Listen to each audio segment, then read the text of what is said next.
This is a special update with Rick Joyner and Lieutenant General Retired W.G. Jerry Boykin. Well, we're talking about the presidential campaign and Republican candidates. We've discussed most of them. There's quite a few that probably aren't showing up on the radar screen, but Governor Christie, what do you think of him, New Jersey? You know, I was at the debates there in Cleveland, and I actually thought Christie did much better than I expected him to. Christie is a governor, which is good. Christie has leadership experience. Christie has taken on some hard issues and made some tough decisions. Christie's going to have a hard time overcoming the post-Hurricane Sandy hug of President Obama right before the 2012 election. There's still a lot of people that hold that against him. And he has a record of having appointed some judges there that have been identified as being sympathetic to, if not connected to, elements or fronts for the Muslim Brotherhood in America, like the Council of American Islamic Relations. So he's got some difficulties to overcome, but the fact of the matter is he's a Republican in a totally blue state and has actually led well in the state of New Jersey. But he's not getting a lot of traction. Rand Paul has a lot of support of the millennials. Rand Paul is not a libertarian to the extent that his father, Ron Paul, was, but he's very libertarian, and that resonates. And it resonates with millennials. They like this libertarian view of things, and I certainly find myself agreeing with Rand Paul on a lot of things, like foreign aid, for example. I wouldn't cut off all foreign aid, but when he says let's cut off foreign aid, I think what he's really saying, and I've talked to him about it, I think he's saying for those people that want to get up in the UN and criticize us, that don't ever want to support us, don't want to vote with us in the UN. Why are we giving them money? Why are we giving them money? Yeah. Now, the problem is you throw the baby out with the bathwater, and I think where Rand has difficulty with real conservatives is that he wants to reduce military spending even more, and his support for Israel is questionable, and I think those two things are hurting him. Then you look at Marco Rubio, a bright and shining young star coming up in the Republican Party. Actually did himself a lot of good at the debates up in Cleveland. He came across very, very well. He's got a compelling story of having, parents that came to this country from Cuba and just started with nothing and worked the menial jobs but made their own way. It's the good news of how, what you do when you come to America. But he has a problem that's going to be difficult for him to overcome, and that was when he was with the Gang of Eight, and he essentially advocated for amnesty. That's tough for Republicans in general, but conservatives certainly to overcome that. And so I think Rubio is he helped himself in Cleveland. He's not one of the front runners right now, but I think we're going to see a lot of Rubio in the future. Yeah. And then, we've got some others. We've got Lindsey Graham, Lindsey Graham is probably in foreign policy the most experienced guy in the race. No question he is. He is the most experienced guy in that whole race. But he also has not been strong on a lot of social issues, and he's been way too willing to run out and arm and equip Muslim groups around the world, like the Muslim groups in Libya, like the Muslim Brotherhood in Egypt, like the Free Syrian Army, and I think as a result of that, there are a lot of people saying, "Is this the guy that we want running the country?" So he's got to overcome that if he's going to have any real chance. But I personally don't think he's a serious contender. Yeah. Well, how about Bush? Well, we kind of saved him for last. He's kind of an enigma.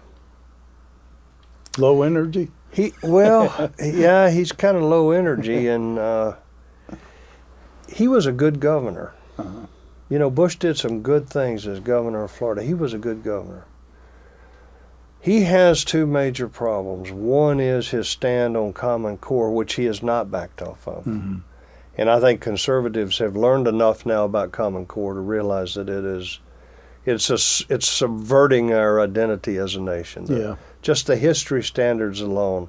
It's giving government control to the future of this country because it's about the education of the next generation. And then he has a issue with immigration. Mm-hmm. And I think fundamentally, while he may say, let's build a wall, he's also saying, on the other hand, let's give them amnesty. And this amnesty thing is becoming such an emotional issue with conservatives. And I sit in a lot of groups in D.C. that are talking about this. They are very concerned about amnesty and what it will ultimately do to this country in terms of changing the culture in America. And so I think that Bush has got a tough time overcoming that. Yeah.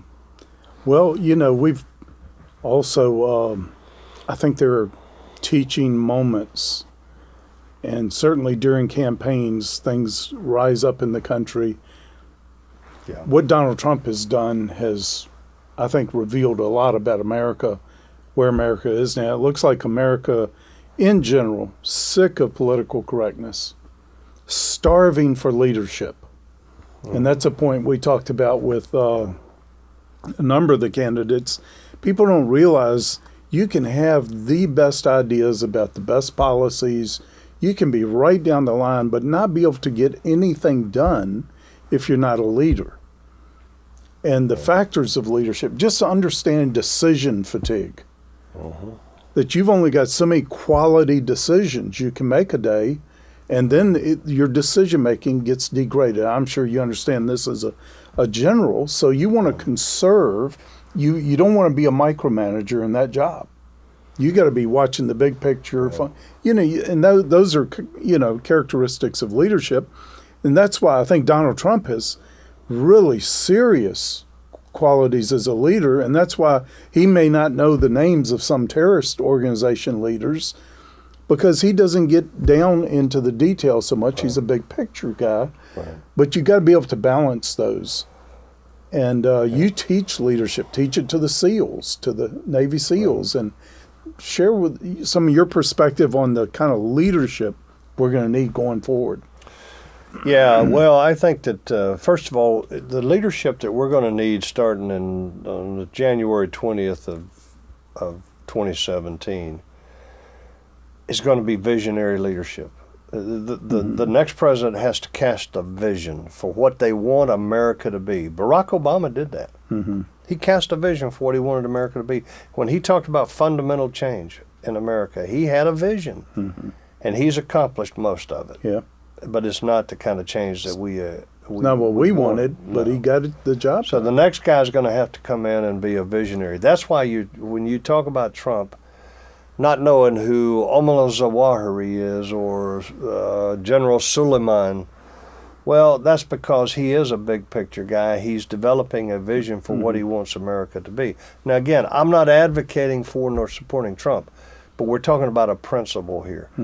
He is focused on the big picture, and he comes across as one who doesn't know a lot of the details, and that's because he doesn't know a lot of the details, because he is focused at a strategic level.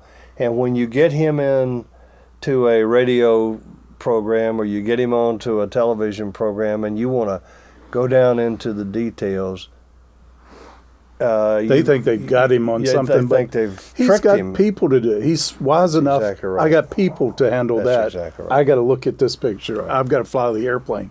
Right. And that's, not many people understand the difference between leadership and management. Absolutely. How you've got to, if you're going to be an effective leader, you've got to have good managers, got to know how to get the right ones, get them in the right places, but you don't want to do their job. You want your people to do those jobs. Now, listen. That was one of Ronald Reagan's real strengths. I think so, too. Yeah. He didn't know nearly as much as some of these guys that have come up through the U.S. Congress and all that have dealt with these budget issues and everything.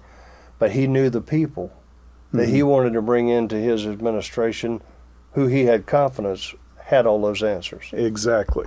Now, we'll come back. We want to talk about the other side in the presidential campaign. We'll be right back. You don't want to miss this next segment with General Boykin.